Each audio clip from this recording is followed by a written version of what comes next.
भारत और रूस के बीच 23वें वार्षिक शिखर सम्मेलन में आज प्रधानमंत्री नरेंद्र मोदी और राष्ट्रपति व्लादिमीर पुतिन आमने सामने हैं। ये मुलाकात केवल दोस्ती का प्रतीक भर नहीं, बल्कि रक्षा सहयोग के नए अध्याय लिखने की संभावनाओं से भी भरी हुई है। हथियारों से लेकर अत्याधुनिक मिसाइल तकनीक तक, Su-57 fighter jet, S-500 air defence system और कई अन्य रणनीतिक रक्षा समझौते इस बैठक के केंद्र में हैं। दुनिया की नजरें इस बात पर टिकी हैं कि अमेरिका के दबाव के बावजूद भारत अपनी पुरानी भरोसेमंद साझेदारी रूस के साथ कैसे और कितनी मजबूती से आगे बढ़ाता है। नमस्कार, मैं एकाग्र गुप्ता और आप देख रहे हैं द हिंदी टॉप। आइए समझते हैं कि इस महत्वपूर्ण शिखर सम्मेलन से भारत किन किन बड़े फैसलों और रक्षा सौदों की उम्मीद कर रहा है। देखिए, रूसी राष्ट्रपति पुतिन 4 दिसंबर को दिल्ली पहुंचे, जहां पीएम मोदी ने खुद एयरपोर्ट पर उनका स्वागत किया। ये 4 साल बाद पुतिन का भारत दौरा है। सम्मेलन का मुख्य फोकस रक्षा, ऊर्जा और व्यापार पर है। गौरतलब है कि रूस भारत का सबसे बड़ा हथियार सप्लायर है। रिपोर्ट्स के मुताबिक साल 2024 में भारत के 36% हथियार रूस से आए थे। ऑपरेशन सिंदूर के दौरान रूसी S-400 सिस्टम ने पाकिस्तानी ड्रोन्स को 95% तक नष्ट कर दिया था, जिससे भारत को इसकी ताकत का पता चला।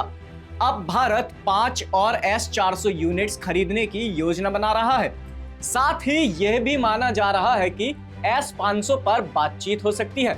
रक्षा विशेषज्ञों की माने तो रूस के साथ भारत की रक्षा साझेदारी लंबे समय से चली आ रही है और इस सम्मेलन से सहयोग और ज्यादा गहरा होने की भी संभावना है। क्रेमलिन के प्रवक्ता दिमित्री पेस्कोव ने भी पुष्टि की है कि S-400 और Su-57 पर चर्चा होगी। मुख्य ऐलान जिन पर नजरें टिकी हुई हैं, उसमें डिफेंस सेक्टर की कंपनियां जैसे Hindustan aeronautics limited, Bharat dynamics limited और भारत इलेक्ट्रॉनिक्स लिमिटेड इन ऐलानों से फायदा उठाने के लिए बेताब है। Su-57 फाइटर जेट्स को भारत की 5वीं पीढ़ी की ताकत माना जा रहा है। ऐसा क्यों है, तो ये जान लीजिए। दरअसल रूस का Su-57 एक स्टील्थ फाइटर जेट है जो अमेरिकी F-35 का मुकाबला कर सकता है।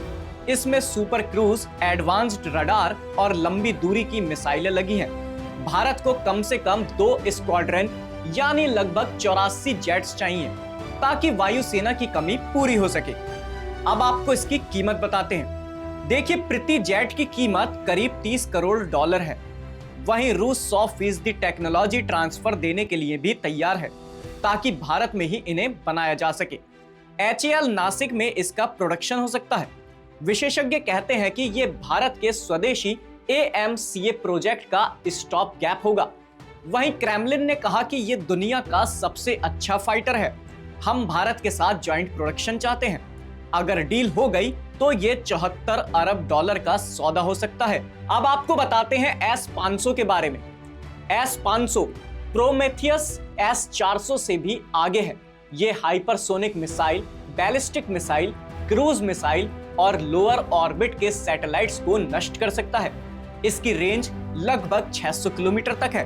बता दें कि भारत को $5.4 अरब का सौदा चाहिए, जिसमें 60% टेक्नोलॉजी ट्रांसफर हो। रूस की अल्माज एंटे कंपनी के साथ जॉइंट प्रोडक्शन की भी बात चल रही है। अगर ये ऐलान हुआ तो भारत का एयर डिफेंस सिस्टम सबसे मजबूत हो जाएगा। BEL जैसी कंपनियां इससे फायदा उठाएंगी। इसके साथ ही S-400 अपग्रेड पर भी बात होने की संभावना है और बाकी डिलीवरी पर भी बात होगी। माना जा रहा है कि ये सौदे मेक इन इंडिया को काफी ज्यादा बढ़ावा देंगे, क्योंकि ज्यादातर में लोकल प्रोडक्शन होगा। डिफेंस सेक्टर पर असर की बात करें तो शेयर बाजार में उछाल की उम्मीद है। इसके साथ ही ये ऐलान डिफेंस स्टॉक्स को बूस्ट देंगे। HAL, BDL, मजगांव डॉक और L&T जैसी कंपनियों के शेयर पहले से ही 5 से 10% ऊपर हैं।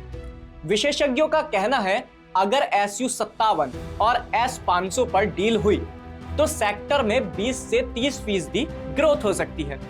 भारत की वायुसेना को 42 स्क्वाड्रन चाहिए, लेकिन अभी उनके पास सिर्फ 30 हैं। इसलिए ये डील्स इन सभी कमी को पूरी कर देगी। यानी आज की बैठक में Su-57 से लेकर S-500 तक मेक इन इंडिया से लेकर टेक्नोलॉजी ट्रांसफर तक हर फैसला भारत की सैन्य क्षमता को नई ऊंचाई देने वाला साबित हो सकता है। दुनिया की निगाहें भले ही इस बैठक पर टिकी हों, लेकिन भारत ने साफ कर दिया है कि उसकी प्राथमिकता स्ट्रेटेजिक ऑटोनॉमी और राष्ट्रीय सुरक्षा है। अब नजर इस बात पर होगी कि इन चर्चाओं से कौन से ठोस समझौते निकलते हैं और वे आने वाले वर्षों में भारत की रक्षा ताकत को किस दिशा में ले जाते हैं। आपकी इस खबर पर क्या राय है, हमें कमेंट सेक्शन में जरूर बताएं और आप हमारे चैनल द हिंदी टॉप को सब्सक्राइब करें। इसके साथ ही आप हमें social media platform x, Facebook और इंस्टाग्राम पर भी फॉलो कर सकते हैं।